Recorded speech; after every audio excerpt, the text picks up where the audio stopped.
السلام علیکم ورحمۃ اللہ وبرکاتہ۔ امید ہے کہ آپ تمام دوست خیریت سے ہوں گے۔ آج یہ مختصر سی ویڈیو بنانے کا مقصد یہ بہت اہم ہے کہ آج کی رات شب برات کی رات ہے، تو ہمارے دلائل بھی پختہ ہونے چاہیے، اور جن لوگوں کو ہم یہ شیئر کریں تو ان کی بھی اچھی طریقے سے اصلاح ہو سکے، وہ کسی بھی طریقے سے اس بات کا انکار نہ کر سکیں۔ تو بہت خوبصورت ویڈیو ہے، لازمی اس کو سنیں اور اس کو لازمی شیئر بھی کیجیے گا۔ تو شروع کرتے ہیں دوستو۔ اللہ تعالیٰ نے جب حضرت سیدنا آدم علیہ السلام کو بنایا تو اس شان سے کہ نیابت کا تاج سر پر سجا کر مسجود ملائک بنا کر تخلیق فرمایا، پھر ان کی اولاد کو دنیا میں رہنے کے لیے بھیجا تو ان کو مجبور محض بنانے کے بجائے با اختیار بنا کر وہدیناہ النجدین کی سمجھ بوجھ بھی عطا فرما دی۔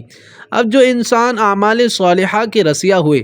ان کو تو نیکی کرنے کا ایسا جذبہ نصیب ہوا کہ وہ نیکی کرنے کا کوئی موقع ہاتھ سے جانے ہی نہیں دیتے، اور یوں نیکیوں کا ذخیرہ جمع کرتے کرتے محبوبان خدا کے درجے پر فائز ہو جاتے ہیں۔ اب اس کے برعکس کچھ ایسے لوگ بھی ہیں جو نیکی کرنے میں بہت پیچھے رہ جاتے ہیں، نفس اور شیطان کے دام تزویر میں آ کر گناہ گاروں کی لسٹ میں آ جاتے ہیں، اور یوں جہنم میں جانے کے لیے جہنمی راستے کا انتخاب کر بیٹھتے ہیں۔ اب ایسے ہی لوگوں کے لیے اللہ تعالیٰ کی رحمت جوش میں آتی ہے، اور ان کے ہمالیہ سے بڑے بڑے گناہوں کے ذخیروں کو پاش پاش کر کے راہ ہدایت پر گامزن کرنے کے لیے اللہ تعالیٰ کچھ قیمتی لمحات عطا فرماتا ہے کہ تم بھی ان لمحات کی قدر کر کے فاستبقوا الخیرات کا عملی مصداق بن کر اللہ تعالیٰ کی رضا جوئی میں کوشاں ہو جاؤ۔ یہی لمحات صلحاء کے لیے بھی مختصر وقت میں اعلیٰ ترین درجات کے ضامن بن جاتے ہیں۔ ایسے ہی بابرکت لمحات میں سے ایک شب ایسی بھی ہے جس کو نصف شعبان کی شب، 15 شعبان کی شب، شب برات یا لیلۃ البرات کے نام سے یاد کیا جاتا ہے۔ اس شب میں نیک و بد سبھی اللہ تعالیٰ کے حضور مساجد میں، خانقاہوں میں، قبرستانوں میں، الغرض جہاں بھی موقع ملتا ہے وہیں اللہ تعالیٰ کی عبادت میں مصروف ہو کر اس کے حضور گڑ گڑاتے ہیں، عاجزی و انکساری کرتے ہیں، نوافل پڑھتے ہیں، ذکر و اذکار کرتے ہیں، نفل نوافل میں رات گزارتے ہیں، درود و اسلام پڑھتے ہیں، علماء کرام سے خوف خدا پر مبنی بیانات سنتے ہیں، نیز اللہ تعالیٰ کے حضور رو رو کر اپنے گناہوں کی معافی اور اپنی آخرت کی بہتری پر مبنی دعائیں التجائیں کرتے ہیں، اپنے ملک کی بہتری کے لیے بھرپور دعائیں کرتے ہیں، اور یوں وہ یبیتون لربہم سجدا و قیاما کی عملی تفسیر بنتے ہیں۔ لیکن افسوس ہے کہ کچھ لوگ جو نہ تو خود نیکی کرتے ہیں اور نہ کسی اور کو نیکی کرتا ہوا برداشت کر سکتے ہیں، ایسے لوگ شب برات کے جہاں دیگر شرعی فیوزات و برکات کا انکار کرتے ہیں، وہیں نیکی کرنے والوں کو غلط القابات دے کر عبادت الہی سے برگشتہ کرنے کی سعی نامشکور کرتے ہیں، اور یوں اس مقدس رات کو عبادت میں گزارنے کے بجائے انتشار اور افتراق کی نظر کر دیتے ہیں، اور یوں نہ تو خود اللہ تعالیٰ کی عبادت کرتے ہیں اور نہ کسی کو کرتا ہوا برداشت کر سکتے ہیں۔ ساتھ ہی ساتھ سوچنے والی بات یہ بھی ہے کہ اس رات میں کوئی غیر مسلم تو مسجد میں آ کر اللہ تعالیٰ کی عبادت کر نہیں سکتا، تو لازمی بات ہے کہ یہ رات مسلمانوں ہی کو اللہ تعالیٰ نے عطا فرمائی ہے، تو مسلمانوں پر اس رات کی عزت و احترام لازم ہے، اور اس رات کی عزت و احترام یہی ہے کہ اس رات میں جی بھر کر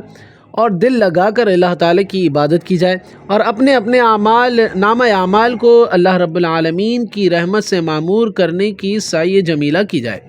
اب میں آپ کے سامنے جو حدیث مبارک پیش کر رہا ہوں اس کے بے تحاشا وہ کتب کے اندر ذکر ہوئی ہے، جامع ترمذی میں، سنن ابن ماجہ میں، مسند احمد بن حنبل میں، مصنف بن ابی شیبہ میں، مسند اسحاق میں، مسند عبد بن حمید میں، کتاب النزول میں، شرح السنہ میں، شعب الایمان میں، فضائل الاوقات میں، غنیۃ الطالبین میں، تفسیر روح المعانی میں، تفسیر خازن میں، تفسیر در منشور میں، اور بے تحاشا کتابوں کے اندر یہ حدیث مبارک پیش کی گئی ہے۔ کئی مصنف، کئی علماء اس کو لے کر آئے ہیں۔ حضرت عائشہ صدیقہ رضی اللہ تعالیٰ عنہ فرماتی ہیں کہ ایک دن جب حضور نبی کریم صلی اللہ علیہ وسلم کی میرے گھر میں شب بصری کی باری تھی، رات کا وقت ہوا، میں سو رہی تھی، رات کو اچانک میری آنکھ کھلی تو میں نے حضور اکرم صلی اللہ علیہ وسلم کو بستر پر نہ پایا۔ میں گھبرا کر آپ کو تلاش کرنے کے لیے باہر گئی۔ تلاش کرتے کرتے جنت البقیع مبارک قبرستان جو کہ آپ کے گھر کے پاس ہی تھا پہنچی تو حضور نبی کریم صلی اللہ علیہ وسلم کو دعا میں مصروف پایا۔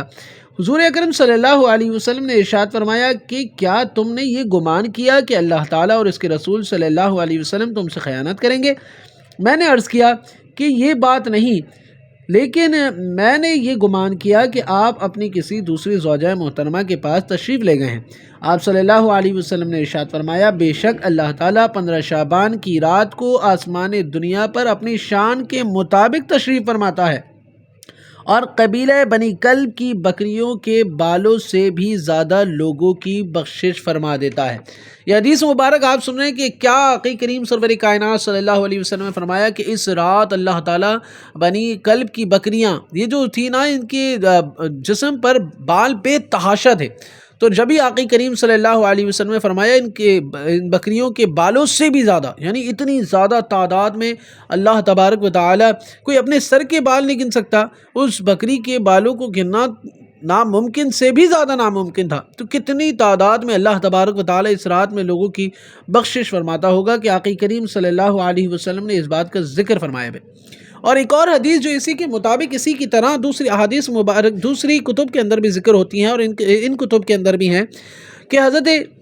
عائشہ صدیقہ رضی اللہ تعالیٰ عنہ نے بیان کیا کہ رسول اکرم صلی اللہ علیہ وسلم میرے پاس رات کو تشریف لائے، ابھی آپ نے تبدیل کرنے کے لیے مکمل کپڑے بھی نہ اتارے تھے کہ کھڑے ہوئے اور دوبارہ زیب تن فرما لیے اور تشریف لے گئے۔ آپ کے جانے کا مجھے بہت زیادہ دکھ ہوا، یہاں تک کہ میں نے گمان کیا شاید آپ کسی دوسری زوجہ محترمہ کے پاس تشریف لے گئے ہیں۔ چنانچہ میں آپ کو ڈھونڈنے کے لیے باہر آئی تو میں نے آپ کو جنت البقیع میں پایا، وہاں آپ مومن مردوں، عورتوں اور شہداء کے لیے دعائیں مغفرت فرما رہے تھے۔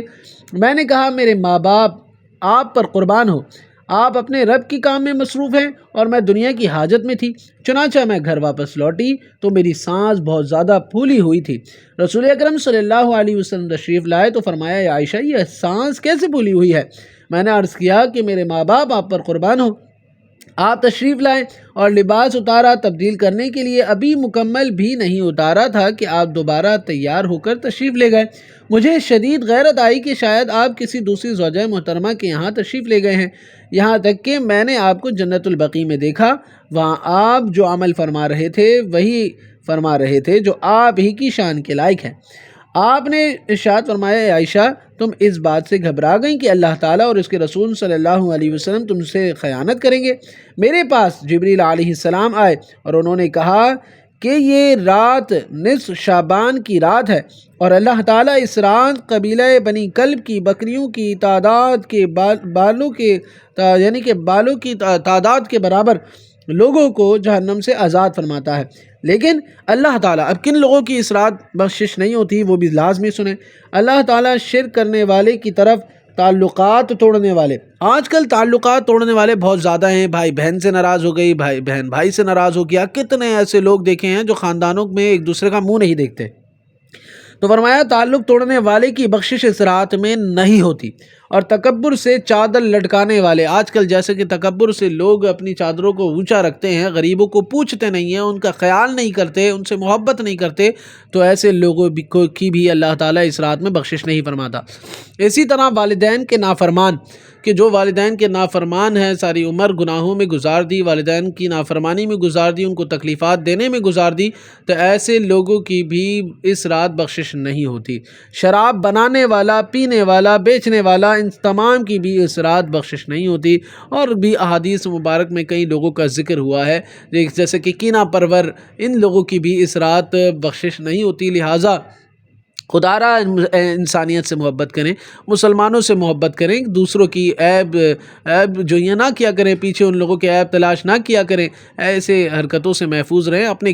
گریبانوں میں جھانکتے ہوئے زندگی گزاریں، دوسروں کے پیچھے لگنے کے بجائے اپنے اعمال کو دیکھیں کہ ہم کیسے گزار رہے ہیں، دوسروں کی تقدوں میں نہ لگیں بلکہ اپنی زندگی کو سنوارنے میں لگیں۔ تو ایسے لوگوں کی ان راتوں میں بخشش نہیں ہوتی جس سے اللہ تبارک و تعالیٰ کے بندے ناراض ہو۔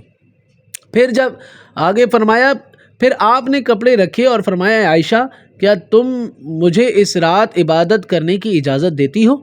میں نے عرض کیا جی ہاں، میرے ماں باپ آپ پر قربان ہو، آپ نے کچھ قیام فرمایا، پھر آپ نے طویل سجدہ فرمایا۔ وہ سجدہ اتنا طویل ہوا کہ میں نے گمان کیا شاید آپ کی روح مبارک خدا نخواستہ پرواز کر گئی ہے، اتنی زیادہ آقی کریم صلی اللہ علیہ وسلم کی اس رات میں عبادت تھی۔ میں آپ کو چھونے کے لیے اٹھی اور آپ کے پاؤں کے تلوے کو ہاتھ لگایا تو آپ نے حرکت فرمائی، تو مجھے اطمینان ہوا۔ میں نے آپ کو سجدے میں یہ کہتے ہوئے سنا۔ اب الفاظ سنیے، جن کو یہ دعا چاہیے انشاءاللہ میں وہ اپنے جو یوٹیوب کا جو چینل ہے جس پہ یہ ویڈیو آ رہی ہے، انشاءاللہ اسی کے اپنا ڈسکرپشن میں انشاءاللہ یہ دعا کو لکھ دوں گا۔ تو فرمایا کہ آقی کریم صلی اللہ علیہ وسلم نے سجدے میں نے یہ سنا حضور کو یہ دعا پڑھتے ہوئے، اے اللہ میں تیری سزا سے تیرے عفو کی پناہ مانگتا ہوں، تیری ناراضگی سے تیری رضا کی پناہ مانگتا ہوں، اور تجھ سے تیرے چہرے کے جلال کی پناہ مانگتا ہوں۔ میں تیری ویسی حمد و ثنا بیان نہ کر سکا جیسی تو خود اپنے لیے بیان فرما سکتا ہے۔ اس طرح دعائیں کرتے کرتے آپ نے ساری رات گزار دی۔ چنانچہ جب صبح ہوئی تو میں نے انہیں یاد کرنے کی غرض سے، یعنی ان الفاظوں کو یاد کرنے کی غرض سے آپ سے عرض کیا، تو آپ صلی اللہ علیہ وسلم نے ارشاد فرمایا، اے عائشہ تم بھی سیکھ لو اور آگے بھی سکھا دینا، کیونکہ مجھے جبریل علیہ السلام نے بتایا اور مجھے کہا ہے کہ میں انہیں سجدوں میں بار بار پڑھتا رہوں۔ تو دوستو یہ کتنی قیمتی ویڈیو تھی، جنہوں نے سنا ہوگا انہیں ہی اللہ تبارک و تعالیٰ اس کا اثر بھی عطا فرمائے، اور جو اس کو شیئر کرنے میں آگے بڑھانے میں اللہ تعالیٰ اس کو مصروف ہو جائیں، تو اللہ تبارک و تعالیٰ ان کی بھی اس رات میں دعاؤں کو اپنی بارگاہ میں قبول فرمائے، جیسے کہ وہ ان نیکیوں کو آگے پھیلا رہے ہیں، اللہ تعالیٰ ان کی بھی نیکی کو اپنی بارگاہ میں قبول فرمائے۔ جزاک اللہ۔ السلام علیکم ورحمۃ اللہ۔